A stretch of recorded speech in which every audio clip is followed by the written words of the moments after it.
everyone, and welcome back to What the H Are You Reading for the month of August 2020. I'm your host, Brian H. The H is for Heinz, not Hilter. Hilter's that man who ran in the North Minehead election.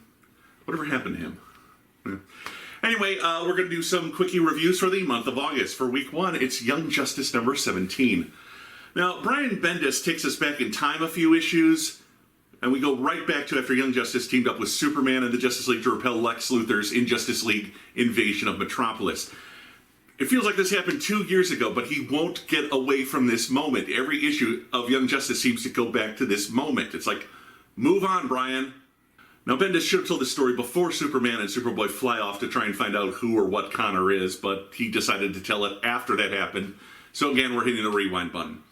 I suppose, in fairness, he could have had this idea after he wrote those other issues and decided it was too good to pass up, but I don't know. But since the title is coming to an end, maybe he won't ever get past this moment. Who knows? Anywho, this story is pretty much a wrap-up for Young Justice as its members decide what their next move is going to be, framed around a young woman named Yolanda, whose father decides to drive his food truck to the disaster and provide free food and water to the relief crews and heroes. Cassie reconnects with her aunt Wonder Woman. Superboy and Impulse get some hug time in and rebond, which I guess explains why Superboy wants to help Impulse out in the future past issues that take place after this current issue. Bart then gets to reunite with the Flash, and Naomi decides to head back to her hometown.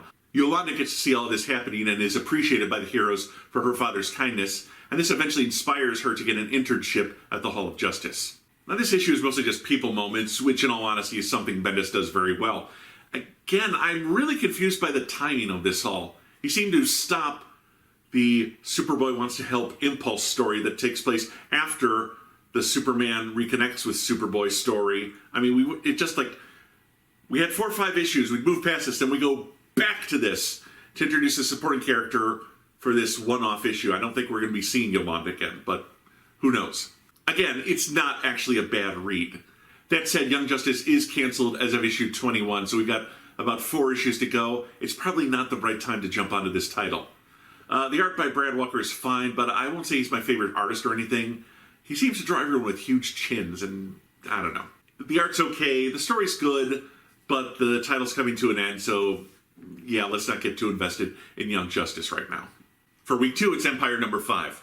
Okay, so COVID happens, lockdown happens, and there are massive publishing delays. Then, when Marvel does resume publishing, it's like they decided they wanted to get this summer event over, but they just had less summer to work with. So suddenly, EMPYRE 1 comes out, EMPYRE 2 comes out the next week, EMPYRE 3 comes out the next week. For 5 weeks, we had an issue of EMPYRE coming out in a row. EMPYRE 5 comes out, nothing. I assume EMPYRE 6 is going to come out in 1 month, but it's weird to do 5 issues weekly and then stop and do the last issue on the monthly schedule. But I guess maybe somebody said, hey, you got to slow down. We still have to get all these miniseries and tie-in issues out before we wrap things up. So, I don't know. The publishing for EMPYRE has been really, really weird. But that said, it's not a bad event, and usually Marvel does bad events. This I've been enjoying. Issue 5 contains a very important flashback as we learn that the leader of the Skrull Kree Empire, Teddy, a.k.a. Hulkling, decided to elope with his boyfriend Billy, a.k.a. Wiccan, before he had to run into space to take care of everything.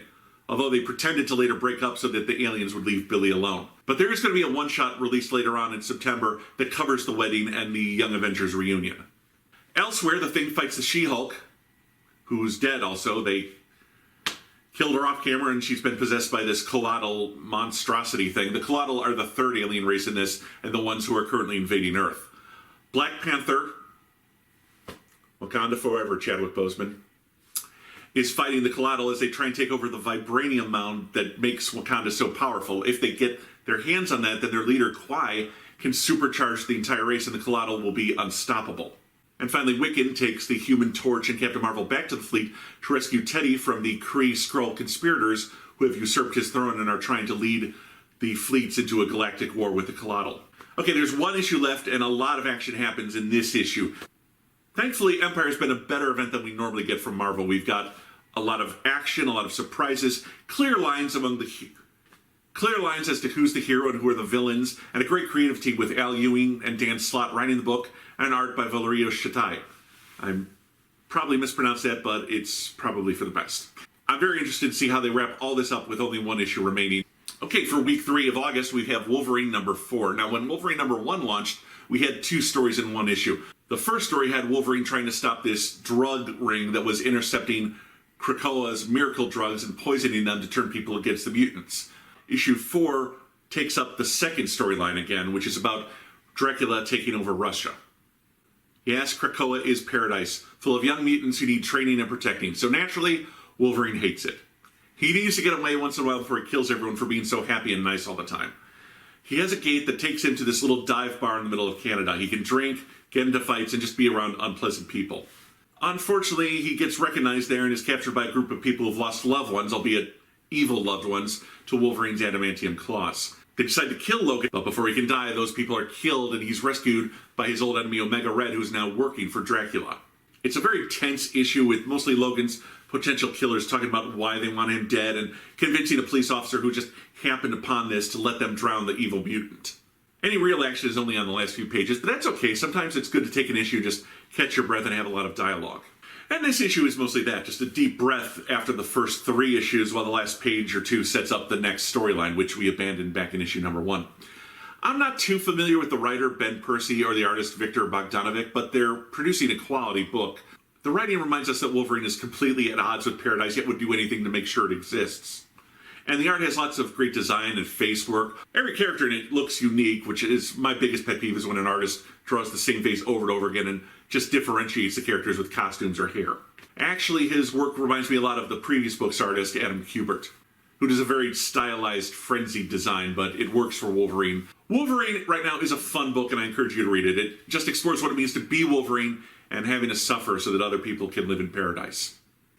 And finally, for week 4, it's The Three Jokers number 1. Now, this is the long-awaited miniseries by Jeff Johns and Jason Fabok, who did the Darkseid War in Justice League that sort of put a bow and wrapped up the DCNU era. In that issue, Batman got access to the Mobius chair, which has infinite knowledge of all of the universe, and asked him, who is the Joker? But the answer he got back was that there were 3 of them.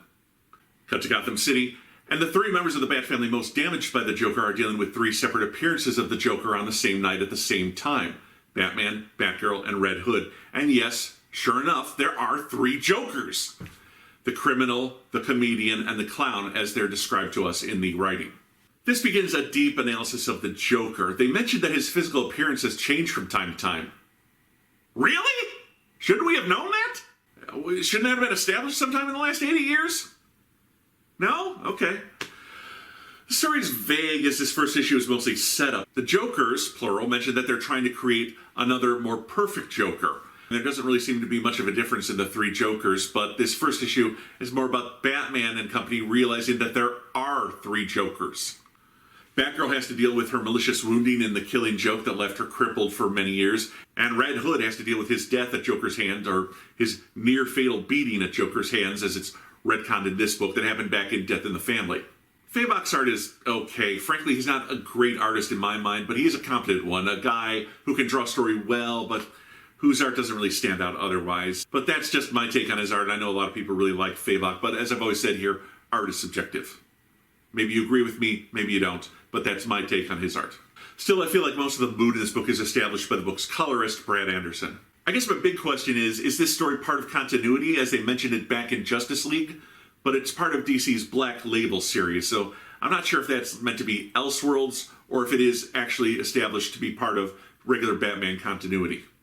Also, this is a 3-issue miniseries in prestige format, so that means the books are square-bound and very nice paper. They run about $7 each, so keep in mind you're going to be spending $21 to read this story. You might want to wait until there's a trade paperback collection, and you can get it cheap on Amazon, or you can wait for a sale in Comixology if you don't mind reading it digitally. All right, my friends, thank you for joining me. That's What the H Are You Reading for the month of August 2020. I'll see you back here next month for September. Until then, my friends, thank you for joining me, and I'm your host, Brian Heinz.